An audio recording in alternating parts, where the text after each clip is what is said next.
एक कहावत है, बिल्ली को दूध की रखवाली। जो खबर है उसके मुताबिक ये बात पाकिस्तान के ऊपर बिल्कुल सटीक बैठती है, क्योंकि अब आतंक के सबसे बड़े सम्राट पाकिस्तान को आतंक दूर करने की जिम्मेदारी सौंप दी गई है। पाकिस्तान को शंघाई सहयोग संगठन के क्षेत्रीय आतंकवाद विरोध ढांचे का अध्यक्ष बना दिया गया है।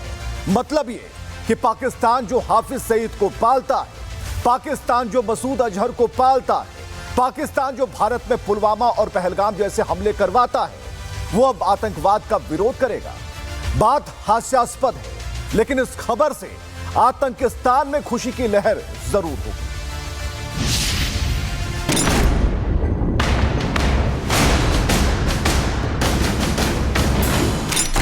क्या पाकिस्तान आतंक से लड़ने की भूमिका निभा सकता है?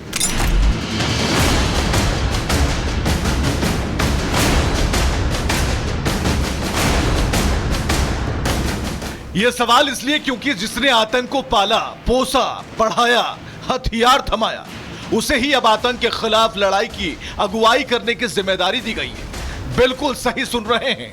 कहते हैं ना कि जब अपराधी ही जज बना दिया जाए तो जनता के साथ क्या ही न्याय होगा, और अब यही हो रहा है। दरअसल दुनिया भर में आतंकवाद के लिए बदनाम पाकिस्तान को शंघाई सहयोग संगठन यानी कि एससीओ के क्षेत्रीय आतंकवाद विरोधी ढांचे एससीओ रैड्स का अध्यक्ष बनाया गया है।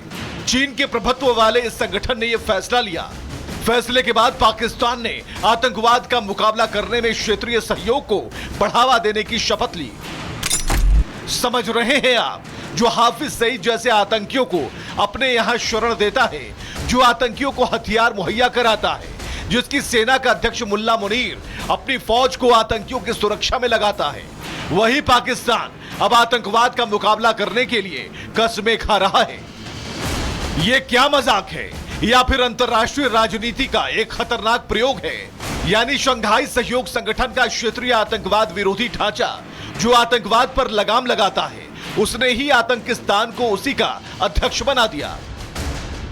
जो पाकिस्तान आतंक को अपनी स्टेट पॉलिसी बनाए रखा है, जो पाकिस्तान हाफिज सईद, मसूद अजहर और लखवी जैसे दरिंदों को वीवीआईपी ट्रीटमेंट देता है, वो कैसे आतंक पर लगाम लगा सकता है?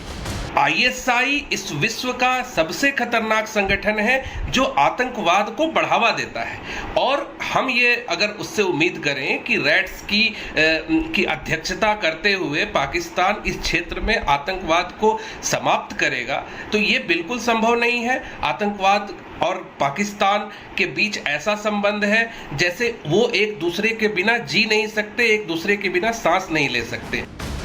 अब जरा गौर कीजिए, एससीओ रैड्स की बैठक में पहलगाम में हुए आतंकी हमले की निंदा की गई थी और भारत ने वहां सीधे और साफ शब्दों में पाकिस्तान का आतंकवाद पर सच बताया था।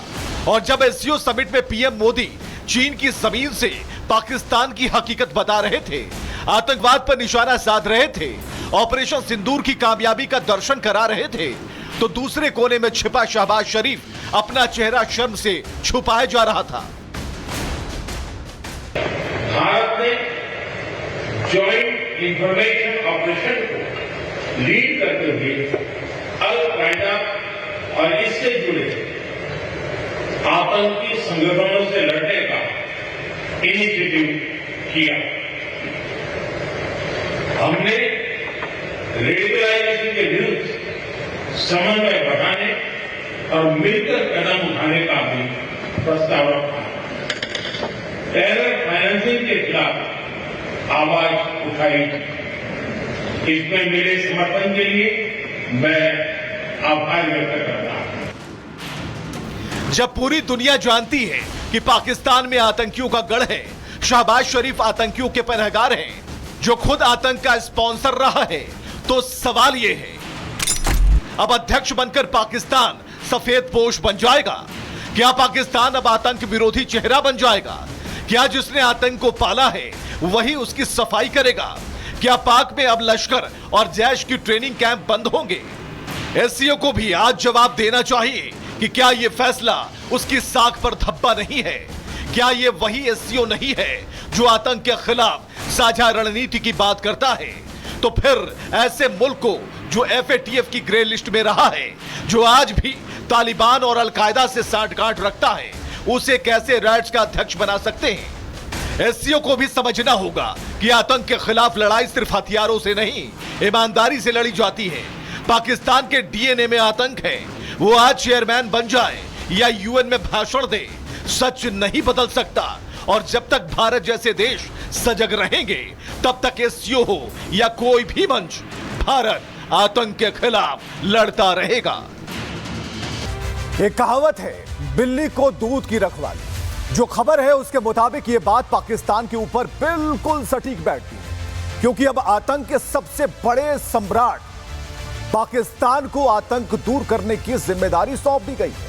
पाकिस्तान को शंघाई सहयोग संगठन के क्षेत्रीय आतंकवाद विरोध ढांचे का अध्यक्ष बना दिया गया है। मतलब यह कि पाकिस्तान जो हाफिज सईद को पालता है, पाकिस्तान जो मसूद अजहर को पालता है, पाकिस्तान जो भारत में पुलवामा और पहलगाम जैसे हमले करवाता है, वो अब आतंकवाद का विरोध करेगा। बात हास्यास्पद है, लेकिन इस खबर से आतंकिस्तान में खुशी की लहर जरूर होगी।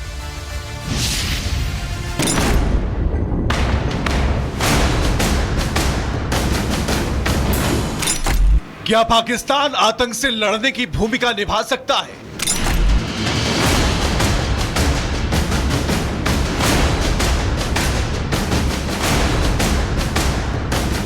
यह सवाल इसलिए क्योंकि जिसने आतंक को पाला, पोसा, पढ़ाया, हथियार थमाया, उसे ही अब आतंक के खिलाफ लड़ाई की अगुवाई करने की जिम्मेदारी दी गई है। बिल्कुल सही सुन रहे हैं। कहते हैं ना कि जब अपराधी ही जज बना दिया जाए तो जनता के साथ क्या ही न्याय होगा, और अब यही हो रहा है। दरअसल दुनिया भर में आतंकवाद के लिए बदनाम पाकिस्तान को शंघाई सहयोग संगठन यानी कि SCO के क्षेत्रीय आतंकवाद विरोधी ढांचे SCO रैट्स का अध्यक्ष बनाया गया है। चीन के प्रभुत्व वाले इस संगठन ने यह फैसला लिया। फैसले के बाद पाकिस्तान ने आतंकवाद का मुकाबला करने में क्षेत्रीय सहयोग को बढ़ावा देने की शपथ ली। समझ रहे हैं आप, जो हाफिज सईद जैसे आतंकियों को अपने यहां शरण देता है, जो आतंकियों को हथियार मुहैया कराता है, जिसकी सेना का अध्यक्ष मुल्ला मुनीर अपनी फौज को आतंकियों की सुरक्षा में लगाता है, वही पाकिस्तान अब आतंकवाद का मुकाबला करने के लिए कस्में खा रहा है। यह क्या मजाक है या फिर अंतरराष्ट्रीय राजनीति का एक खतरनाक प्रयोग है? यानी शंघाई सहयोग संगठन का क्षेत्रीय आतंकवाद विरोधी ढांचा जो आतंकवाद पर लगाम लगाता है, उसने ही आतंकिस्तान को उसी का अध्यक्ष बना दिया। जो पाकिस्तान आतंक को अपनी स्टेट पॉलिसी बनाए रखा है, जो पाकिस्तान हाफिज सईद, मसूद अजहर और लखवी जैसे दरिंदों को VVIP ट्रीटमेंट देता है, वो कैसे आतंक पर लगाम लगा सकता है? ISI इस विश्व का सबसे खतरनाक संगठन है जो आतंकवाद को बढ़ावा देता है, और हम ये अगर उससे उम्मीद करें कि रैट्स की अध्यक्षता करते हुए पाकिस्तान इस क्षेत्र में आतंकवाद को समाप्त करेगा, तो ये बिल्कुल संभव नहीं है। आतंकवाद और पाकिस्तान के बीच ऐसा संबंध है जैसे वो एक दूसरे के बिना जी नहीं सकते, एक दूसरे के बिना सांस नहीं ले सकते। अब जरा गौर कीजिए, SCO रैट्स की बैठक में पहलगाम में हुए आतंकी हमले की निंदा की गई थी और भारत ने वहां सीधे और साफ शब्दों में पाकिस्तान का आतंकवाद पर सच बताया था। और जब SCO समिट में PM मोदी चीन की जमीन से पाकिस्तान की हकीकत बता रहे थे, आतंकवाद पर निशाना साध रहे थे, ऑपरेशन सिंदूर की कामयाबी का दर्शन करा रहे थे, तो दूसरे कोने में छिपा शहबाज शरीफ अपना चेहरा शर्म से छुपाए जा रहा था। भारत ने जॉइंट इंफॉर्मेशन ऑपरेशन को लीड करते हुए अल-कायदा और इससे जुड़े आतंकी संगठनों से लड़ने का इनिशिएटिव किया। हमने रेडिकलाइजेशन के विरुद्ध समन्वय बढ़ाने और मिलकर कदम उठाने का भी प्रस्ताव रखा। टेरर फाइनेंसिंग के खिलाफ आवाज उठाई।